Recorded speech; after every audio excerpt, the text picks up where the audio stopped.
Assalamualaikum warahmatullahi wabarakatuh. Salam Om Swastiastu, Namo Buddhaya, salam kebajikan bagi kita semua. Perkenalkan kami dari kelompok 21. Pada kesempatan kali ini kami akan menyampaikan artikel yang telah kami buat berjudul Pemanfaatan Teknologi Fiber Optik dalam Meningkatkan Kapasitas dan Kecepatan Jaringan Telekomunikasi. Kelompok 21 ini terdiri dari 4 anggota. Saya sendiri yang pertama, Hertama Diatma, kedua ada Gilang Ferdiansyah, ketiga ada Lutfi Arif Ilham, dan terakhir ada Muhammad Dafa Abian. Untuk bab satu akan disampaikan oleh teman saya yaitu Gilang Ferdiansyah. Kepada Gilang Ferdiansyah dipersilahkan. Oke, baik. Terima kasih atas moderator.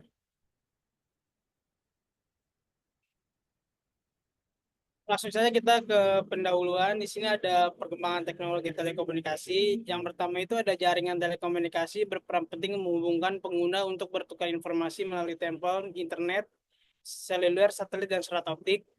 Sejak abad ke-19, teknologi komunikasi sudah berkembang pesat, mulai dari telepon biasa hingga telepon yang canggih.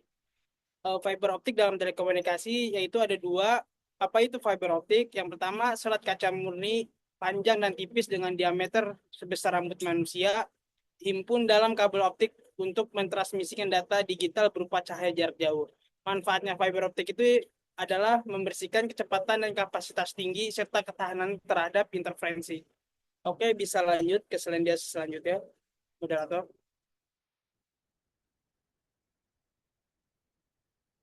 Langsung saja kita masuk ke latar belakang. Komunikasi melalui fiber optik. Fiber optik memanfaatkan serat kaca ultra tipis untuk mengalirkan data dalam cahaya, memungkinkan transmisi informasi dengan kecepatan luar biasa dan efisiensi.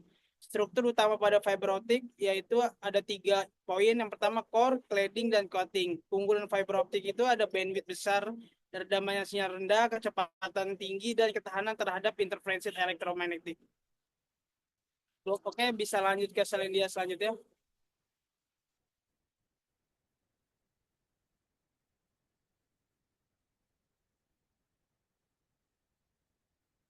Lanjut kita membahas batasan masalah. Di sini berfokus pada teknologi fiber optik dan aplikasinya dalam jaringan telekomunikasi. Dalam aspek menganalisis kapasitas, kecepatan, dan efisiensi biaya dibandingkan dengan teknologi konvensional.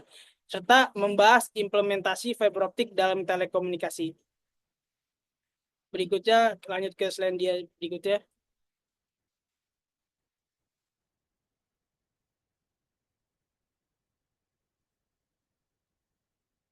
Lanjut ke tujuan, di sini ada 3 poin. Yang pertama itu ada menganalisis keunggulan fiber optik dalam jaringan telekomunikasi. Dan poin kedua, mengidentifikasi cara fiber optik untuk meningkatkan kapasitas dan kecepatannya. Dan poin ketiga ini menilai dampak positif fiber optik terhadap kualitas layanan dan kepuasan pengguna. Selanjutnya akan dibahas oleh Dava. Silakan Dava.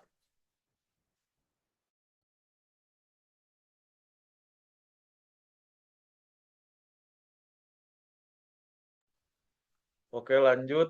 Bab kedua, kajian pustaka. Fiber optik adalah salah satu media transmisi yang berfungsi untuk mengirimkan data atau informasi melalui serat kaca dengan kecepatan dan bandwidth yang besar dibanding teknologi kabel tembaga. Penjelasan fiber optik menurut Ghazali Shaidam tahun 1997. Fiber optik adalah media transmisi yang terbuat dari kaca atau plastik, dengan media pembawa adalah cahaya. Fiber optik adalah media transmisi yang mampu menghantarkan data dengan waktu yang sangat cepat dan data yang sangat besar pula. Selanjutnya ada fiber optik terkait pendapat Diansyah AR tahun 2013. Menjelaskan bahwa fiber optik adalah teknologi transmisi data yang memanfaatkan cahaya sebagai media perantara. Cahaya ini merambat melalui serat kaca yang sangat tipis. Boleh lanjut, moderator? Lanjut ke fungsi fiber optik.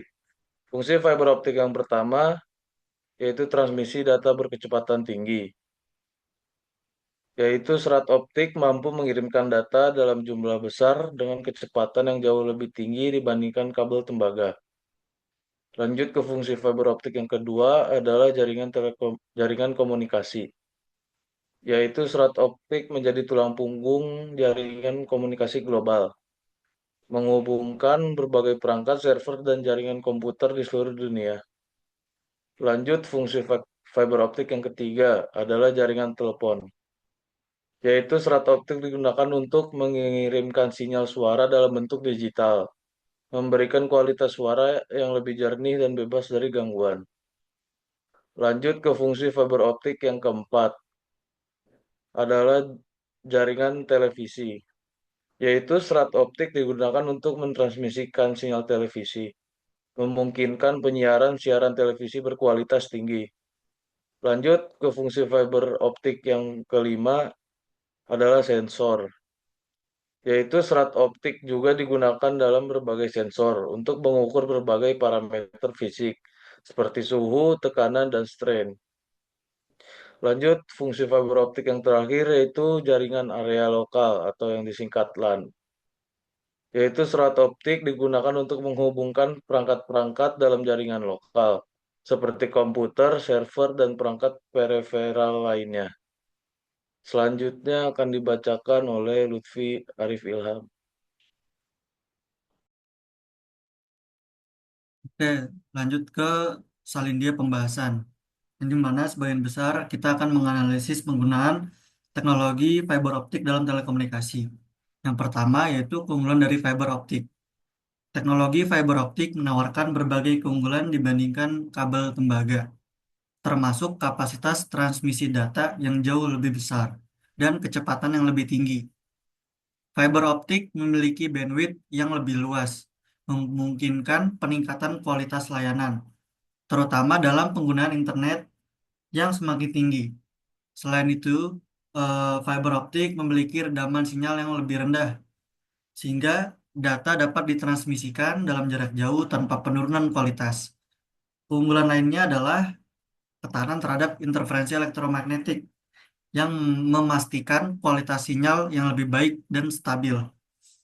Yang kedua, ada peningkatan kapasitas dan kecepatan jaringan telekomunikasi dengan fiber optik, yaitu penggunaan fiber optik secara signifikan meningkatkan kapasitas dan kecepatan jaringan telekomunikasi. Dengan menggunakan sinyal cahaya yang ditransmisikan melalui serat kaca berkualitas tinggi, fiber optik mampu mentransmisikan data pada kecepatan yang sangat tinggi, bahkan mencapai beberapa gigabit per detik. Hal ini memungkinkan pengiriman data dalam jumlah besar dengan waktu yang lebih singkat. Sangat penting di era digital untuk aplikasi yang memerlukan koneksi cepat seperti video streaming, layanan cloud, dan konferensi online. Selain itu juga, fiber optik memungkinkan pengelolaan lalu lintas data yang lebih besar tanpa menyebabkan kepadatan jaringan, mendukung pertumbuhan koneksi broadband dan jaringan 5G. Terakhir, yaitu dampak pemanfaatan fiber optik terhadap kualitas layanan telekomunikasi. Implementasi fiber optik dalam jaringan telekomunikasi juga berdampak positif terhadap kualitas layanan yang ditawarkan kepada pengguna akhir. Koneksi yang lebih stabil dan cepat memberikan pengalaman pengguna yang lebih baik, terutama dalam layanan membutuhkan bandwidth tinggi seperti video berkualitas tinggi, konferensi video, dan juga game online. Fiber optik juga memberikan latensi yang lebih rendah, sehingga interaksi real time menjadi lebih responsif. Selain itu, fiber optik meningkatkan keandalan jaringan karena lebih tahan terhadap kondisi lingkungan ekstrim, seperti cuaca buruk atau area dengan gangguan elektromagnetik yang tinggi, menjadikan layanan telekomunikasi lebih konsisten dan berkualitas tinggi, yang pada akhirnya meningkatkan kepuasan pengguna. Untuk slide dia berikutnya akan dibahas oleh Hertama Adiatma. Oke, baik. Pada selandia terakhir ini yaitu kesimpulan. Jadi kesimpulannya adalah berdasarkan atas analisis yang telah dilakukan, maka dapat disimpulkan bahwa teknologi fiber optik telah memberikan dampak signifikan dalam perkembangan jaringan telekomunikasi. Nah, di sini dibilang di, dibandingkan dengan kabel tembaga. Nah, jadi saya akan menambahkan sedikit Kabel tembaga yang dimaksud itu adalah kabel koaksial dan juga kabel twist pair. Kenapa bisa dibilang lebih baik ketimbang kabel tembaga? Karena fiber optik di dalamnya adalah sebuah kaca yang dimana akan mentransferkan data menggunakan cahaya. Sedangkan untuk kabel tembaga itu di dalamnya tembaga yang dimana dapat terganggu oleh elektromagnetika. Sehingga fiber optik menawarkan kapasitas transmisi yang lebih besar, kecepatan yang lebih tinggi, dan ketahanan terhadap interferensi elektromagnetik. Keunggulan-keunggulan ini memungkinkan peningkatan kualitas layanan, pengelolaan lalu lintas data yang lebih efisien, dan koneksi yang lebih stabil, dengan kemampuan mentransmisikan data dalam jumlah besar dan jarak jauh tanpa penurunan kualitas. Fiber optik mendukung pertumbuhan koneksi broadband dan jaringan generasi berikutnya seperti 5G. Implementasi fiber optik juga meningkatkan pengalaman pengguna dalam layanan yang membutuhkan bandwidth tinggi, serta memberikan keandalan jaringan yang lebih tinggi dalam kondisi lingkungan ekstrim. Secara keseluruhan, teknologi ini memenuhi kebutuhan akan konektivitas yang cepat, stabil, dan andal di era digital. Untuk selandia berikutnya, yaitu ada pada saran. Nah, saran yang dapat diberikan adalah pemerintah dan perusahaan yang bekerja di lingkup telekomunikasi bisa terus berinvestasi dalam pengembangan infrastruktur fiber optik, termasuk di daerah terpencil. Selain itu, melakukan peningkatan penelitian dan pengembangan, serta pelatihan dan pendidikan di dalam bidang yang menekuni tentang telekomunikasi atau di telekomunikasi itu sendiri. Meningkatkan kesadaran publik tentang manfaat fiber optik dan menetapkan regulasi yang mendukung pengembangan teknologi ini akan membantu memastikan konektivitas yang cepat, stabil, dan andal di era digital. Mungkin sekian dari kami, kurang lebihnya mohon maaf. Wassalamualaikum warahmatullahi wabarakatuh.